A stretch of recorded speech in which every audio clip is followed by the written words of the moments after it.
Welcome children to SV Union High School and Junior College Pune. I am Deepa Phadke. We will be learning about clauses, its types, its functions in this session. So let's begin with the definition of a clause. A clause is a group of words that includes a subject and a verb.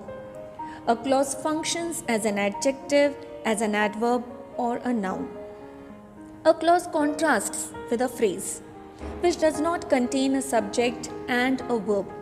So, children, while learning about a clause, you can say that a phrase can be a part of a clause, and a clause is nothing but a small sentence which has a group of words that includes a subject and a verb. And a clause also functions or works as an adjective, as an adverb, or a noun. The main clause is the one that can stand on its own. After learning about a clause, let's learn about the main clause. The main clause is that one which can stand on its own, which stands by itself, which gives us a complete meaning of the clause. Whereas the subordinate clause depends upon the main clause and starts with a subordinator. So both are clauses only, children. The main clause is also a clause, but it stands by itself.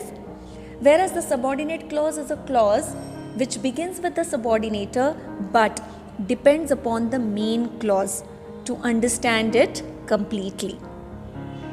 Let's understand about the kinds of clauses.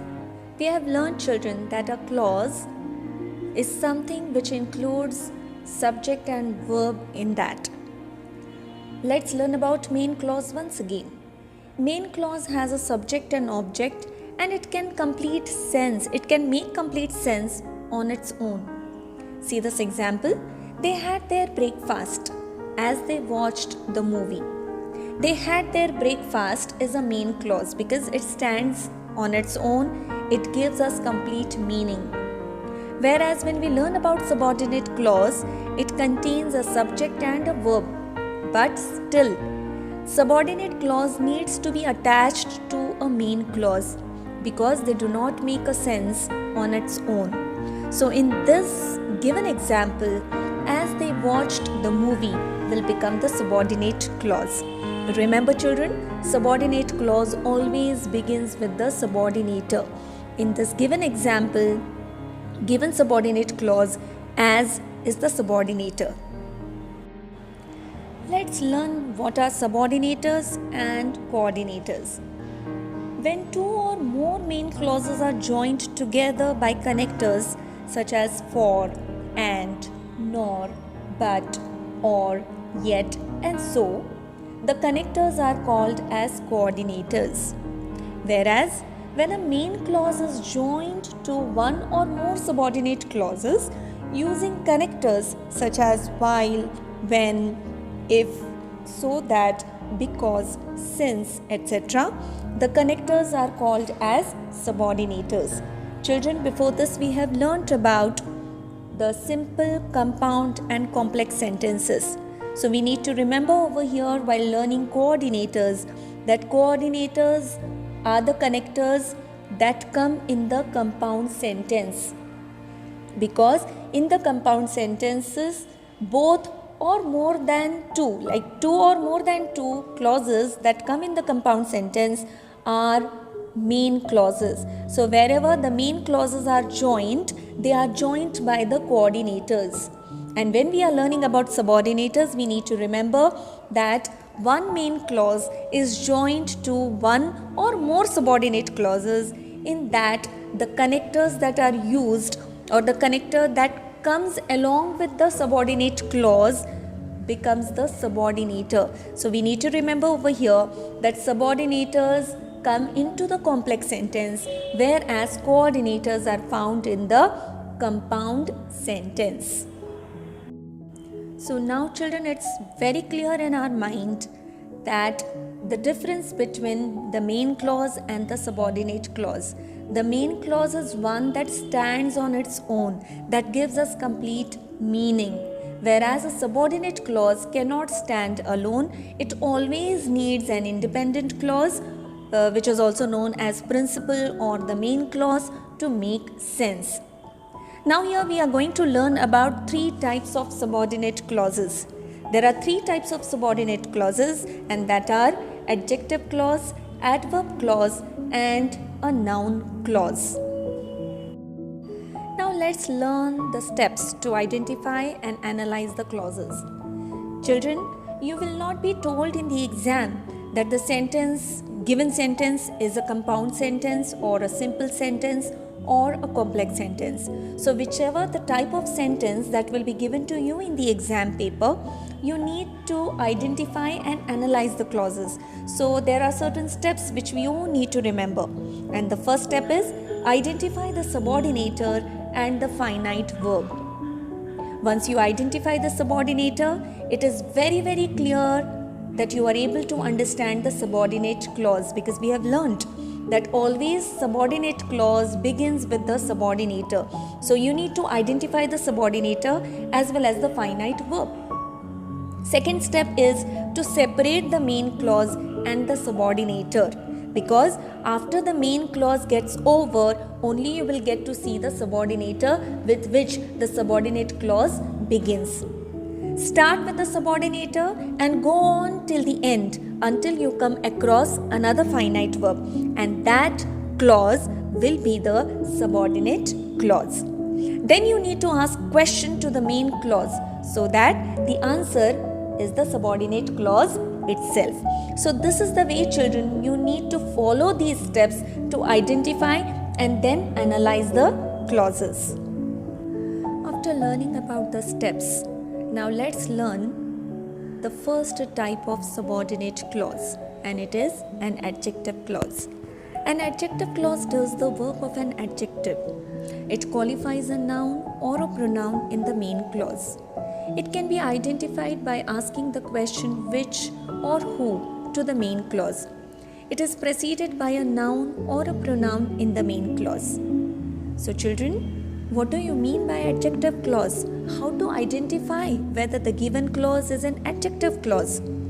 The first identification is read the subordinate clause and find out whether this subordinate clause is working as an adjective. How to identify it, whether it is working as an adjective? You have to see the main clause. Looking at the main clause, you'll have to find out whether the subordinate clause is working as an adjective to which noun? The noun that comes into the place of object.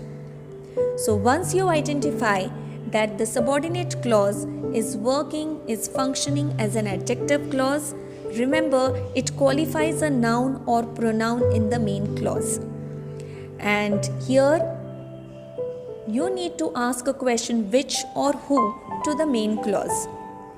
Because in the main clause, you will get to see the subject and predicate, and in the predicate, in the place of object, you will get to see a noun or pronoun. So, see this example now, you will understand it better. The teacher punished the student who behaved badly. The teacher punished the student, main clause. Who behaved badly, subordinate clause. How to identify that this clause, the subordinate clause, is an adjective clause? Look at the main clause once again. The teacher punished the student. The teacher, subject, punished, verb, and the student is object. The teacher punished the student. Who or which students? Who behaved badly. So you're getting the answer after asking a question which or who to the main clause. So obviously it is the students. It is the students, the noun students, that the subordinate adjective clause is qualifying. So both the ways it can be tallied. That's the reason the teacher punished the student, main clause, who behaved badly, subordinate adjective clause. Adjective clause qualifies the noun, the student, in the main clause. Children, this is the way you need to identify and analyze the adjective clause. Children, we are going to have some sentences for practice. Pick out the adjective clauses from the following. Look at sentence 1. All that glitters is not gold. Here, all is not gold, main clause. That glitters, subordinate adjective clause. So you might have understood in this sentence that sometimes even an adjective clause can split the main clause into two parts. An adjective clause can come in between the main clause. So this is also another a clue or a tip to understand about adjective clause. Sentence number 2. This is the library that belongs to my uncle. This is the library, main clause, that belongs to my uncle, subordinate adjective clause, because subordinate clause begins with the subordinator that over here. And if you ask a question which or who to the main clause, this is the library, which belongs to my uncle. So you're getting the answer in the subordinate clause. So here the subordinate clause is that belongs to my uncle. Here you need to understand, children, this is the library. The library is the noun that is getting qualified by the subordinate adjective clause, because the adjective subordinate clause is qualifying the word the library, because it itself, the subordinate clause itself, is the answer for which library. So this is the way, children, you need to identify, you need to analyze the clauses. Sentence number 3. Where's the book which he left for me? Where is the book? Main clause. Which he left for me becomes the subordinate adjective clause, because it begins with the subordinator which. And as it is to identify the subordinate adjective clause, you need to ask a question which or who to the main clause. So where is the book? Which he left for me. You are getting the answer in the given subordinate clause. So here subordinate adjective clause qualifying the noun, the book, in the main clause. Look at sentence 4. Give me some water which I may drink. Give me some water, main clause, which I may drink, subordinate adjective clause. Here subordinate adjective clause is qualifying the noun water in the main clause. So children, we have completed in the clauses, we have completed type 1, that is adjective clause. So next video we will be learning about adverb clause, its types, as well as a noun clause. Till then, thank you.